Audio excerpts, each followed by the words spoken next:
Bendiciones con todos. Tema 33. Las verdades de la palabra de Dios. Hoy vamos a hablar de los hermanos Caín y Abel. Y utilizamos Génesis capítulo 4, versículo del 1 al 2, que dice lo siguiente. Conoció Adán a su mujer Eva, la cual concibió y dio a luz a Caín, y dijo: por voluntad de Jehová he adquirido varón. Después dio a luz a su hermano Abel, y Abel fue pastor de ovejas, y Caín fue labrador de la tierra. ¿Qué les parece?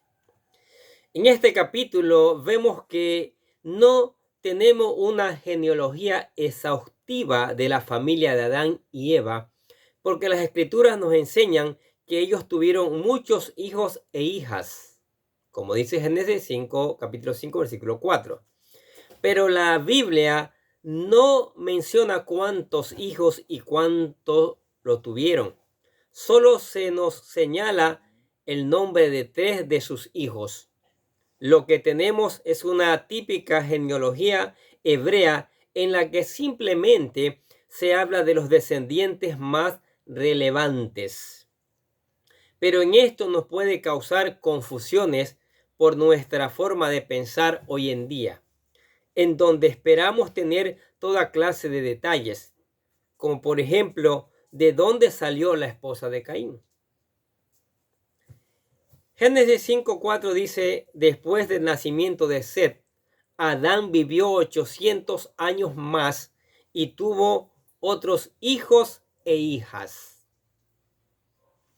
Las escrituras nos hablan de 2 genealogías. La primera en Génesis capítulo 4, versículo 1, del 1 al 24, en donde se describe a los descendientes rebeldes de Caín, y la segunda en Génesis capítulo 4, 25 al capítulo 5, versículo 32, que describe la línea de Set, de la cual vendría el Mesías, nuestro Salvador, Jesucristo, por supuesto.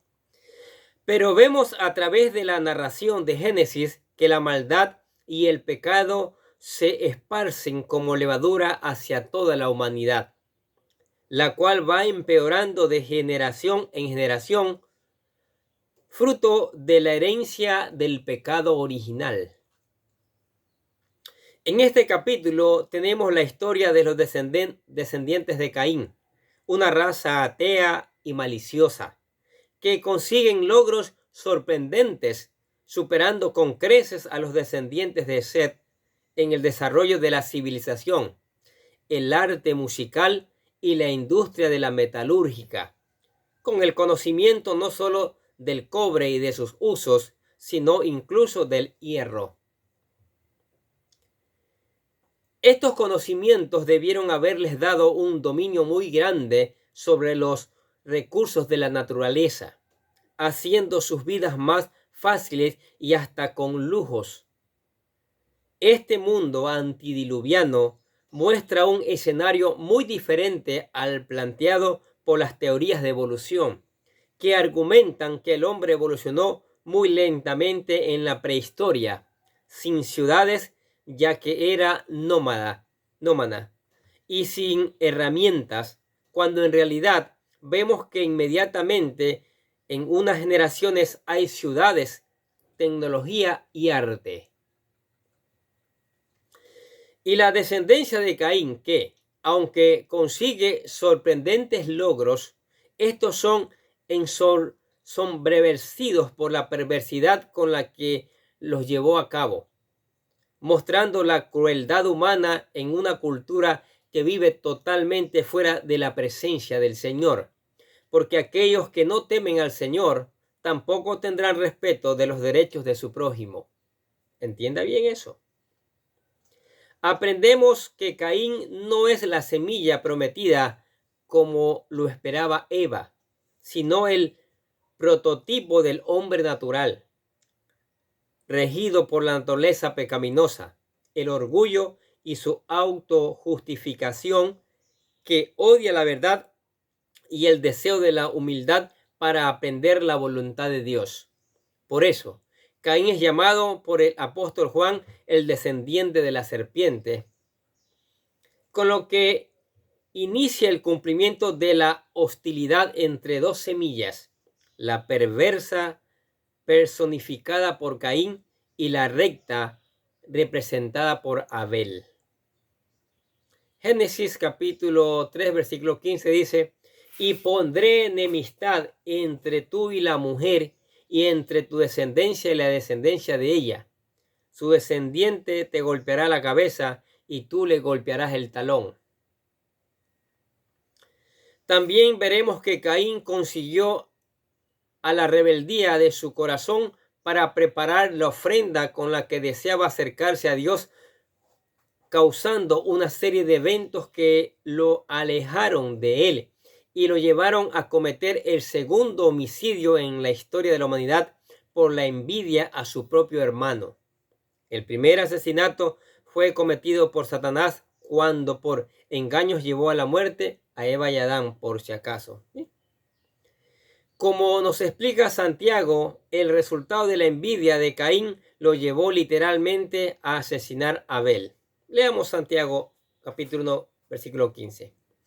El fruto de estos malos deseos, una vez concebidos, es el pecado, y el fruto del pecado, una vez cometido, es la muerte.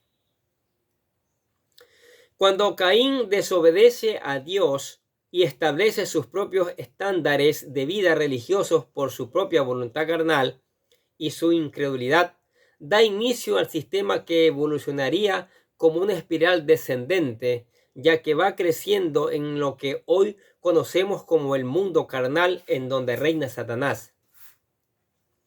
El asesinato de Caín fue solo el principio. Después él miente, justifica su pecado, rechaza la oportunidad de ser perdonado por Dios y refuta su castigo, así como su comunión con él, lo que lo lleva a ser el primer apóstata también. ¿Qué les parece? Después su descendencia desarrolla la mentira, la poligamia, el incesto, el adulterio, la violencia, el robo, la idolatría, la corrupción, y cada pecado se volvió común y fue incrementando en su perversidad. Sin embargo, Dios siempre ha tenido su plan eterno para las personas que Él creó a su propia imagen para que lo adoren y le sirvan. Dios en su amor sabía que le iba a costar, que para rescatar al hombre debía de tomar drásticas medidas. Y Jesús, en su amor, vino a este mundo a vencer el peor enemigo de la humanidad, el pecado. Él lavó nuestros pecados con su sangre. Maravilloso saberlo, ¿no es cierto?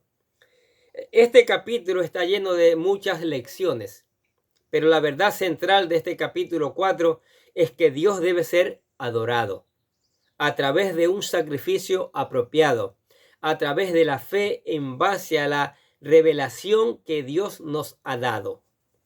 Por eso es que la ofrenda de Abel fue aceptada y la de Caín no.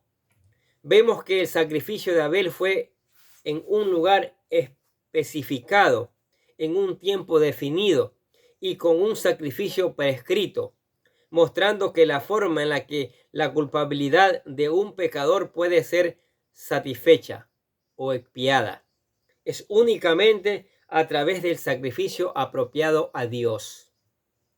Y Abel cumplió con todo esto de la forma correcta, como nos explica el escritor de Hebreos, que fue por la fe de Abel que siguió las instrucciones que Dios preparó para el sacrificio. Hebreos capítulo 11, versículo 4 dice: fue por la fe que Abel presentó a Dios una ofrenda más aceptable que la que presentó Caín. La ofrenda de Abel mostró que era un hombre justo y Dios aprobó sus ofrendas. Aunque Abel murió hace mucho tiempo, todavía nos habla por su ejemplo de fe. Aquí vemos que Abel es una representación de la semilla de la mujer, porque como Cristo, Abel fue pastor y Jesús el buen pastor. La rectitud por la fe de Abel hace referencia a la vida sin pecado de Jesús. Abel tenía una muerte injusta por envidia y hay derramamiento de sangre, al igual que con la muerte de Jesucristo por la envidia del sumo sacerdote y un grupo de personas que temían perder el poder y el derramamiento de su propia sangre para el perdón de pecados. Al final del capítulo vemos la esperanza de la humanidad, ya que los descendientes de Set son los primeros que adoran al Señor. De esta línea, Dios nos daría la prometida bendición de la semilla de la mujer y nuestro Señor Jesucristo, nuestro Salvador. En Génesis 4, versículos del 1 al 2, se habla de Caín y Abel. Ahora vemos los acontecimientos del nacimiento de los dos hijos de Adán y Eva y la importancia de la familia como base de la sociedad y las naciones en el plan de salvación de Dios. Leamos vuelta al versículo 1 de Génesis 4. Ahora bien, Adán tuvo relaciones sexuales con su esposa Eva, y ella quedó embarazada cuando dio a luz a Caín. Dijo: con la ayuda del Señor he tenido varón. En la traducción de la Biblia Reina Valera, este versículo es traducido como Adán conoció a Eva, porque viene del término hebreo yada, que significa conocer. Es un modismo o eufemismo para referirse al acto sexual entre dos personas como resultado de una relación personal e íntima que lleva a la pareja a conocerse totalmente el uno al otro y se sella en el vínculo social, físico y espiritual. En otras palabras, la relación sexual no está limitada solo a una función glandular. Este es el motivo por el cual el Señor lo reservó exclusivamente para el matrimonio, en el cual tenemos la bendición divina. Mire lo que dice Génesis 1:28. Luego que los bendijo con las siguientes palabras: sean fructíferos y multiplíquense, llenen la tierra y gobiernen sobre ella. También hay que tener en cuenta que el uso de yada es una alusión al árbol del conocimiento del bien y del mal, para recordar a Adán de su pecado y sus consecuencias. También se usó cuando ellos supieron que estaban desnudos. ¿Te acuerdas Génesis capítulo 3, versículo 7? Entonces fueron abiertos los ojos de ambos y conocieron que estaban desnudos y cosieron hojas de higuera y se hicieron delantales. Proverbios capítulo 2, versículo 6 dice: porque el Señor da la sabiduría y de sus labios brotan el conocimiento e inteligencia. En las Escrituras hay varios verbos que denotan la actividad sexual, pero el uso de la palabra yada es significativo, porque pone en énfasis en la relación íntima que Dios está buscando con la humanidad. Nosotros debemos buscar constantemente conocer al Señor a través de su palabra y nuestra oración para fomentar una comunión personal en la que por fe dependamos de Él. Lo adoremos, lo amemos y lo sirvamos como la relación de Moisés que conoció a Dios cara a cara. Leamos Deuteronomio capítulo 34, versículo 10. Nunca más surgió en Israel un profeta que, como Moisés, hubiera conocido al Señor cara a cara. El yada, ¿no? Y 1 Samuel capítulo 3, versículo 7 dice: Samuel todavía no conocía al Señor porque nunca antes había recibido un mensaje de él. La palabra yada. Miren lo importante de la palabra yada. Dice, y la frase ella quedó embarazada. En este versículo, el primer esposo y esposa se convirtieron en los primeros padres y madres. Eva, como su madre lo dice, iba a ser la madre de todos los seres vivientes. Y como sabemos, su semilla heriría la cabeza de la serpiente. Génesis 3:20 dice: después el hombre, Adán, le puso a su esposa el nombre Eva, porque ella sería la madre de todos los que viven. Y Salmo 139, versículo 13 dice: Tú creaste las delicadas partes internas de mi cuerpo y me entretejiste en el vientre de mi madre. Eva cumplió su compromiso dado por Dios para la procreación, pese a los dolores de parto por los que tendría que pasar por la maldición que recibió. Inclusive vemos cómo su fe va creciendo cuando su hijo nace. Eva reconoció que la concepción y su nacimiento fueron posibles solo por la intervención y la bendición del Dios Todopoderoso. El Salmo capítulo 127, versículo del 3 al 5 dice: los hijos son un regalo del Señor, son una recompensa de su parte. Los hijos que le nacen a un hombre joven son como flechas en manos de un guerrero. Qué feliz es el hombre que tiene su aljaba llena de ellos. No pasará vergüenza cuando enfrente a sus acusadores en las puertas de la ciudad. ¡Qué maravilla! Ahora, la frase cuando dio a luz a Caín, dijo: con la ayuda del Señor he tenido un varón. Cuando Eva dice he tenido un varón, la escritura hace un juego de sonidos con las palabras hebreas caná, que significa producir o adquirir, ya que también suena como Caín, que en hebreo es Cayin, que significa adquirido, obtenido, ganado. Y en este contexto es entendido como si él fuera producido a través de la procreación, como lo que Eva parece afirmar que Caín fue un regalo especial recibido con la ayuda del Señor. Vamos a ver más adelante que también Caín significa trabajador del metal o herrero cuando hablemos de Tubal Caín. Ahora, la expresión de Eva al dar a luz está fundamentada en aquella que en ella pensaba que Caín era la semilla prometida por Dios, que los salvaría de la muerte y los redimiría del pecado que cometieron en el paraíso. Tal es su fe en este punto que Eva llama a Dios en hebreo por el nombre divino de Yahweh en lugar de Elohim, el nombre que usó en su conversación con la serpiente. Ella debió de estar tan agradecida por su proveeduría y su fe seguramente creció durante el milagro de su embarazo, que el nombre del bebé refleja este sentimiento de su renovada dependencia del Señor. Además, Eva llamó a Caín Ish, un hombre, por lo que se piensa que este fue el primer nacimiento, y como Caín fue el primer bebé, todavía no existía ninguna palabra para el niño. Eva pensaba que el nacimiento de este niño traería el remedio para su pecado y su inminente muerte. Por lo que, parafraseando lo que dijo, tendríamos: he ganado un hombre, que es la promesa de Dios para nuestra existencia futura y la humanidad perpetua de su existencia.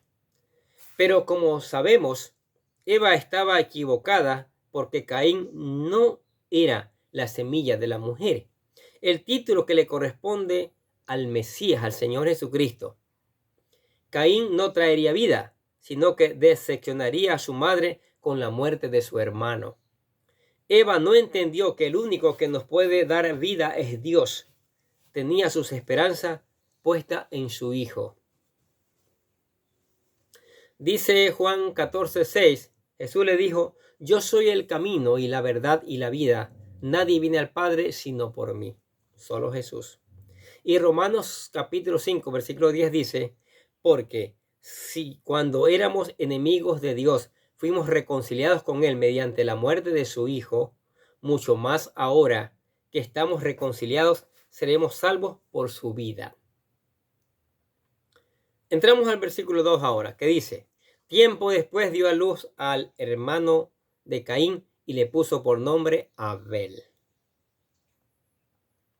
El nombre de Abel no tiene una etimología por la que se relaciona con Ebel o Abel, que significa aliento o vapor, tal vez como una predicción de la brevedad de su vida. También se piensa que puede significar vanidad o inclusive sin sentido. Quizás Eva pensó que como ya tenía la semilla prometida en Caín y estaba tan entusiasmada con él, el tener a su segundo hijo fue como una vanidad para ella. Pero ¿por qué una madre llamaría a su hijo de esta forma? Así que lo que se pensaba en su nombre implicaba tener un papel marginal en la historia de Génesis. Sí, Eclesiastés capítulo 1 versículo 2 dice: nada tiene sentido, dice el maestro, ningún sentido en absoluto. Salmos 39, 5 dice: tú me has dado una vida muy corta. Ante ti, mis años de la vida no son nada. Hay un simple soplo. Somos los mortales. Ahora, la frase cuando crecieron Abel se hizo pastor de ovejas, mientras que Caín se dedicó a cultivar la tierra. Una vez que Dios estableció el matrimonio con Adán y Eva en Génesis 2:24, ahora vamos a conocer el Señor establece un núcleo familiar, el cual consiste en un padre y una madre con sus hijos. Proverbios capítulo 8 versículo 31 dice: qué feliz me puse con el mundo que Él creó, cuando me alegré con la familia humana. Dios tenía muchas otras opciones disponibles durante la creación, y así como llenó la tierra con plantas y animales, Él pudo haber llenado la tierra con diferentes civilizaciones de seres humanos, agrupando a las personas de acuerdo con sus preferencias, talentos y habilidades. Sabemos que Dios es infinitamente creativo. No hay límite en sus designios. Sin embargo, aún con todas esas posibilidades ilimitadas, Dios escogió establecer la corona de su creación al hombre y a la mujer hechos a su imagen en una familia. Así que esta elección por parte de Dios nos dice la importante que es el modelo de la familia para Él. De aquí surgen las primeras relaciones familiares, padres e hijos, hermanos, nietos, tíos, sobrinos, primos, etc.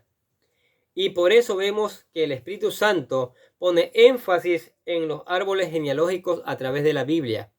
En este capítulo veremos la primera genealogía de Caín. Primera de Crónicas capítulo 9 versículo 1 dice: entonces todo Israel quedó anotado en los registros genealógicos en el libro de los reyes de Israel. Observe que los infantes necesitaban a sus padres para sobrevivir. Un bebé por sí mismo no puede sobrevivir. En contraste, hay especies de animales que a los pocos minutos de haber nacido ya pueden caminar y ser autosuficientes. Dios nos ubica en familias para ayudarnos. Salmos capítulo 68, versículo 6 dice: Dios ubica a los solitarios en familia, pone en libertad a los prisioneros y los llena de alegría. Malaquías capítulo 4 versículo 6.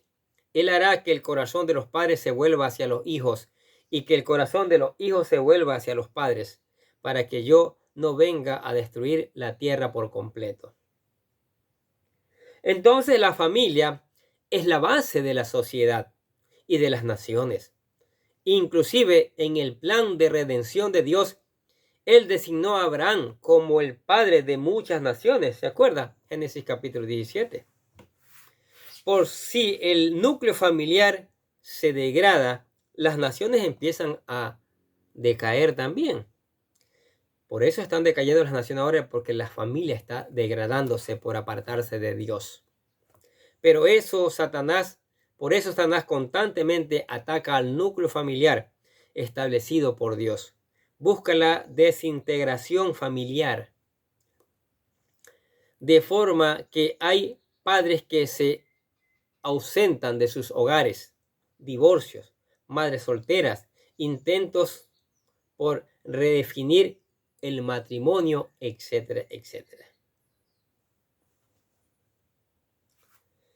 Dentro de la familia, Caín, como el primogénito, continuó con la misma profesión de su padre, un agricultor y horticultor, o literalmente del hebreo Obed, Adama, sirviente de la tierra, la cual, como recordaría, estaba maldecida desde el capítulo anterior. Caín ilustra al hombre natural e incrédulo. Dice primera de Juan, capítulo 3, versículo 12, no debemos ser como Caín, quien pertenecía al maligno y mató a su hermano. ¿Y por qué lo mató? Porque Caín lo mató porque Caín hacía lo malo y su hermano lo recto. Abel se dedica al cuidado de rebaños de animales domésticos. Después veremos otros pasajes famosos en la fe como José, Moisés y David, que empezaron como pastores de ganado y después fueron líderes de personas. Y el más grande de todos los pastores es el Señor Jesucristo, el buen pastor. Por eso, Abel es una representación de Jesucristo, quien tiene una muerte injusta. Se muestra como un hombre justo que habla del creyente vuelto a nacer. Fue el primer hijo de Adán y Eva que obedeció a Dios. Y para ir culminando esta parte de esta historia, nos gustaría mencionar que como creyentes recibimos el mayor honor de ser adoptados como hijos de Dios cuando aceptamos a Cristo. Sí, miren lo que dice la palabra de Dios. Por eso en cada video le decimos acepte a Cristo, busque a Cristo como su Señor y Salvador. Efesios capítulo 1 versículo 5 dice, Dios decidió de antemano adoptarnos como miembros de su familia al acercarnos a sí mismo por medio de Jesucristo. Eso es precisamente lo que Él quería hacer y le dio gran gusto hacerlo. ¡Qué maravilla! Y Efesios capítulo 2 versículo 19 dice, así que ahora ustedes, los gentiles, ya no son unos desconocidos ni extranjeros, son ciudadanos junto con todo el pueblo santo de Dios, son miembros de la familia de Dios. ¿Qué les parece? Maravillosa esta palabra, ¿no es cierto? Mire, entonces, para ser un verdadero hijo de Dios, hay que aceptar al Señor Jesucristo como Señor y Salvador. Hay que entregar el corazón para ser esos hijos espirituales que caminan a la eternidad. Aquí le presentamos la oración de fe que esperamos que la haga, que la repita con todo su corazón buscando ser un hijo de Dios. Dice así, querido Dios, sé que soy un pecador y que nada de lo que hago puede hacerme ganar el cielo o la vida eterna. Creo que Jesucristo murió por mí derramando su sangre para lavar todos mis pecados para ser redimido y que se levantó de la tumba al tercer día. Ahora mismo lo recibo como mi Salvador personal, confiando solamente en Él como mi único camino al cielo. Señor Jesús, séllame y lléname con tu Espíritu Santo y escribe mi nombre en el libro de la vida para ser salvo. Y decimos, gracias, amado Padre Celestial, por regalarme la vida eterna. ¿Aceptó a Cristo? ¡Wow! Maravilloso, ¿no es cierto? Es la mejor decisión que usted ha tomado. Ahora puede decir, yo soy hijo de Dios. Y para sostenerse como un verdadero hijo de Dios, venga a meditar todos los días en la palabra de Dios. Medite en la palabra. Deje que el Espíritu Santo le enseñe. Busque ponerla en práctica. Y después también predicarla a otros. Tenga tiempo de oración, converse con el Señor. Tenga tiempos de alabanza. Cántele alabanzas al Señor porque Él se lo merece. Y venga a la iglesia. Acá hay espacio para usted y su familia. Para juntos seguir aprendiendo estas maravillosas verdades. Amén. Oremos. Padre, gracias por tu palabra, Señor. Tu palabra maravillosa, mi Dios. Tu palabra que nos bendice, Padre. Tu palabra que está allí presente, Señor. Presente cada día en nuestras vidas, Padre. Dándonos conocimiento y sabiduría, mi Dios. En Génesis, enseñándonos la historia de la primera familia, de los primeros hijos, de cómo tuvieron conflictos, aún asesinatos, Padre. Y cuánto nos enseña tu palabra, cuánto conocimiento, Señor.